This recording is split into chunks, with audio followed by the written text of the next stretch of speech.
China has deployed the world's largest open sea offshore solar panel farm. Imagine that. China has done this. So the first question is like, we really know how much China was investing in renewable energy. This kind of shows us what they've been up to, but also how does that affect the ocean? Thinking about a panel that covers a large swath of the ocean, what does that do for the animals and the habitats that are below those solar panels? There are some benefits to having solar panels in the ocean, and there are obviously some disadvantages to having it there, and we're going to talk about both on this episode of the How to Protect the Ocean podcast. Let's start the show. Hey everybody, welcome back to another exciting episode of the How to Protect the Ocean podcast. I am your host, Andrew Lewin, and this is the podcast where you find out what's happening with the ocean, how you can speak up for the ocean, what you can do to live for a better ocean by taking action. And in today's episode, we're going to be talking about China and how they've essentially deployed the largest offshore open sea, solar panel farm. It is fantastic. We're going to talk all about it. But before we do, I just want to let you know, if this is the first time you're here, the second time you're here, or you just discovered this through Threads or Blue Sky, you're one of my new followers, I want to thank you for joining us. This is your ocean resource to find out all about the latest news, the science, the conservation, and what's happening in the ocean, how you can speak up, and how you can live for a better ocean by taking action. Of course, I mentioned at the beginning of the episode. And if you want to know more about the podcasts or videos or anything that's out there, you can go to speakupforblue.com to find out more. And if you want information directly to your inbox every Monday to Friday, 8 a.m. Eastern, you can sign up at speakupforblue.com/newsletter. There's ocean news, podcast episodes, videos. We have job ads as well, if in case you want that. There's lots of stuff, lots of goodies in there, bringing into call to action soon. So sign up, speakupforblue.com/newsletter. Let's talk about this massive project off the coast of China. It's actually a 1 gigawatt offshore solar farm, the world's first and largest of its kind that goes right to the grid. It's China's CHN Energy that has connected the solar units. The project sits 8 kilometers, that's 5 miles from my American friends, off the coast and spans an impressive 1,223 hectares or 3,023 acres. And it uses about 2,900 solar platforms that rest on large-scale offshore steel truss foundations, each platform measuring 60 meters or 197 feet by 35 meters or 115 feet. So it's the first time in China that a 66 kilovolt offshore cable paired with an onshore cable has been used for high capacity, long distance electricity transmission in the solar sector. Now, I am going to link this article that's on Electric with a K, EK, to the show notes if you want to know more about it. It's very technical from a renewable energy standpoint, but what I want to focus on is how is this beneficial, why in the ocean, and what's it going to do to the environment, like the stuff that's underneath. And so I think that's really kind of a cool question to ask. So I did a little bit of research.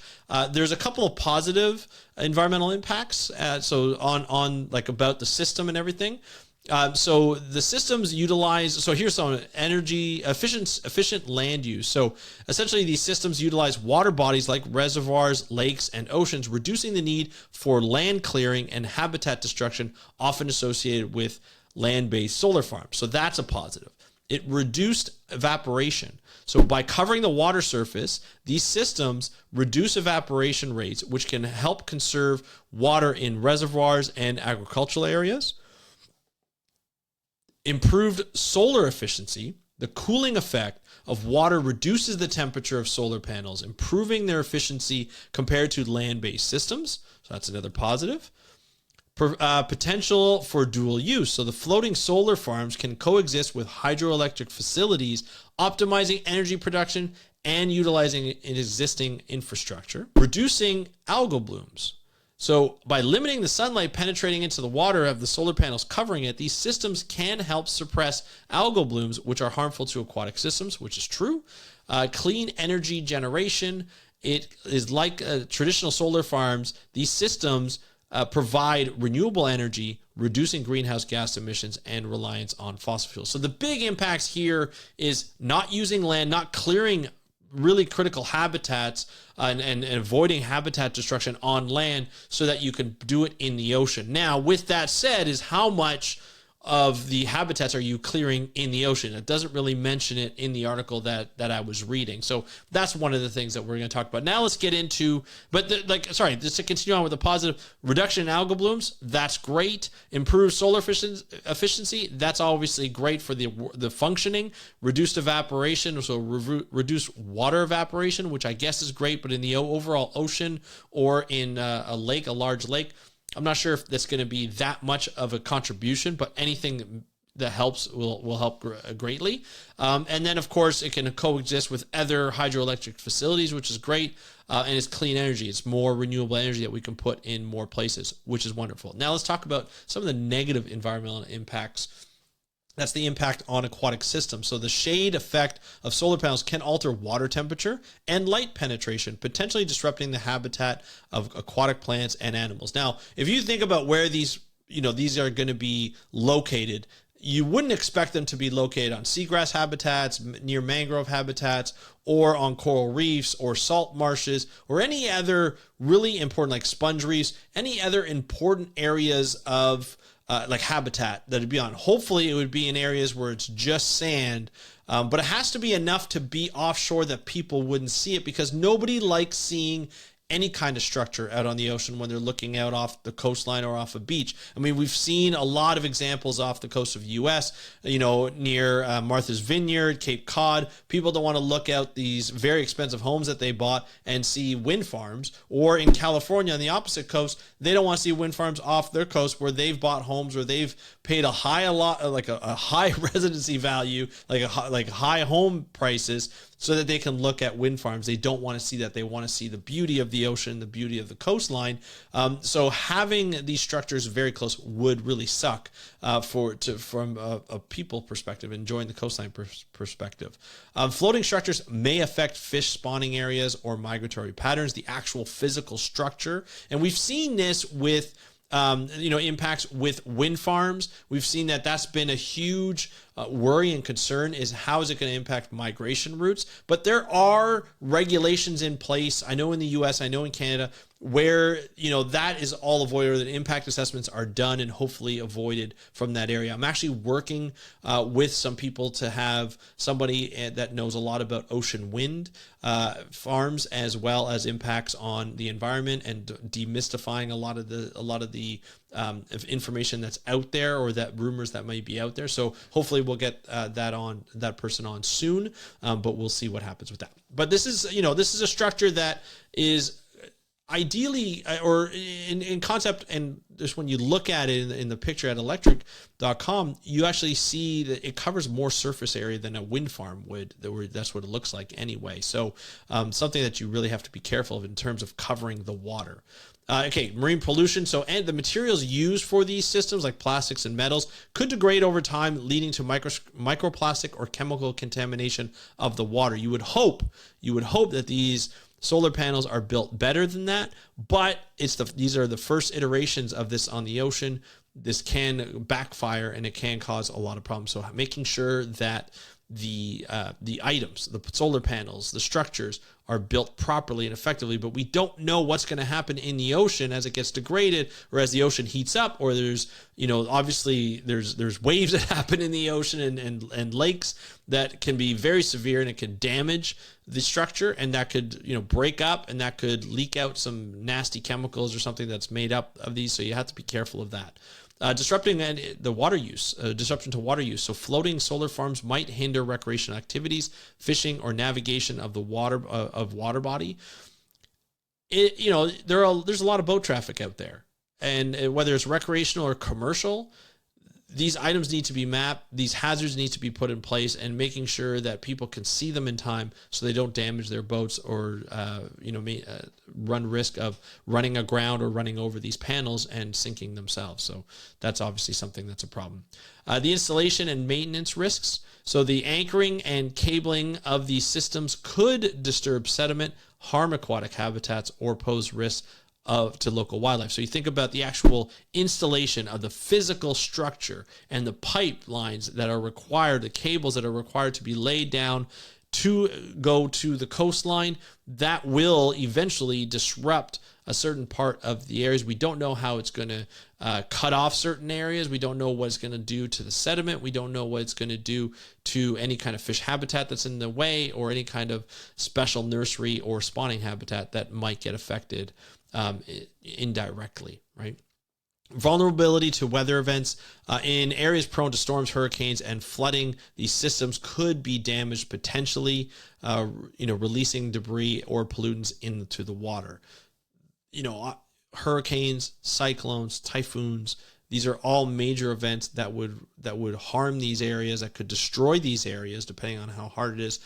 There's a lot of engineering that could go into place that would be able to make these panels and make these structures a bit stronger to say, hey, this can handle a specific hurricane, cyclone, typhoon level. I don't know the specifics. I'm not an engineer, but obviously that needs to be taken into consideration. So any kind of speaking of considerations for minimizing impacts, site selection, so careful placement of these systems on artificial reservoirs or in degraded water bodies could reduce ecological impacts. Eco-friendly materials, so durable, non-toxic materials, could minimize pollution effects or risks.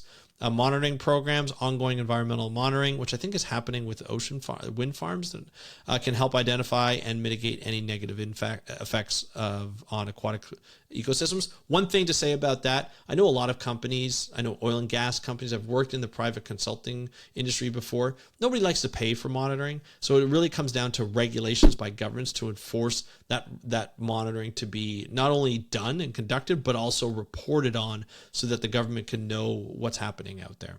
And integration with other systems, so combining systems with aquaculture or hydroelectric projects could optimize land and use water. So overall, floating solar farms present a promising opportunity for renewable energy generation with careful planning and mitigation strategies to address potential environmental concerns. This could actually work really well. But there's always, as a scientist who's been involved in stuff like this, and private consulting and seeing regulation stuff, there's still a lot that needs to be put into place, and it's iterative, right? The first iteration is never the best, and it will improve over time, but at what risk? What risk are we willing to take to the ocean, to lakes, to air, like artificial reservoirs and so forth, that could impede the environment? Is this worth the risk? Is this what we have come to do? Do we understand, have a full capacity to understand and capabilities of these farms compared to the hindrance that it will cause to the ocean? Because it will cause impacts. There's no doubt. You're putting a structure, right? A mechanical structure in the water, in the ocean, and these are going to be large structures. This will impact the ocean. At what point are we going to say, yes, it's enough, or we need to do it? It's a lot like deep sea mining, except deep sea mining, we don't know the effects. Here we can monitor the effects a lot easier and understand what it's going to do and have maybe some pilot projects. But it's a very interesting concept, and it's saving habitats on land, but at what risk on the ocean? And that's what I'd love to hear from you. Do you think it's worth the risk to develop these solar panels farms, floating solar panel farms in the ocean? And I don't even know if they're actual floating. I think they're actually put down in shallow areas, but I would like to know what you think. You can put a comment on YouTube, put a comment on the Spotify video and YouTube videos, or you can hit me up on Instagram at How to Protect the Ocean. I'd love to know what you think of these floating solar farms. It's always interesting to hear your feedback. As I start this conversation, I want you to continue it so that we can have a great conversation about these systems, this new innovation, and this new way of trying to get renewable energy started quickly. Love to hear your thoughts. I want to thank you so much for joining me on today's episode of the How to Protect the Ocean podcast. Have a great day. We'll talk to you next time, and happy conservation.